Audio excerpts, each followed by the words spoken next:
আইপিএলে কাল শেন ওয়াটসনকে কেন যে চোখ রাঙানি দিতে গেলেন আফগান লেগ স্পিনার রশিদ খান। কাল আইপিএলে চেন্নাই সুপার কিংসের ইনিংসে ৮ নম্বর ওভারটি করতে এলেন রশিদ খান। সানরাইজার্স হায়দ্রাবাদ স্পিনারের দ্বিতীয় বলই ৪ মারলেন শেন ওয়াটসন। রশিদ খানের সম্ভবত তা পছন্দ হয়নি।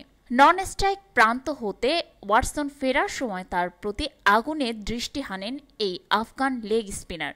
কিন্তু রশিদ ঘুণাক্ষরেও জানতেন না ওয়াটসন আগুনের জবাব আগুন দিয়েই নেবেন। সানরাইজার্স ৬ উইকেটে হারিয়েছে চেন্নাই।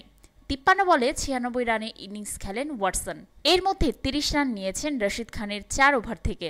আর রশিদ তার ৪ ওভারের স্পেলে ১ উইকেট নিলেও ৪৪ রান দিয়েছেন। বোঝাই যাচ্ছে এই চোখ রাঙানির পর রশিদের উপর দিয়ে চোখ রাঙিয়ে দেন ওয়াটসন।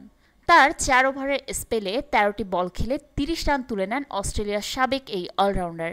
এর মধ্যে রয়েছে ৪টি ৪ ও ২টি ছক্কার মার। ওয়াটসনের এই ঝড়ে এবার আইপিএলে এক ইনিংসে নিজের সবচেয়ে খরচে বোলিং দেখতে হয়েছে রশিদ খানকে।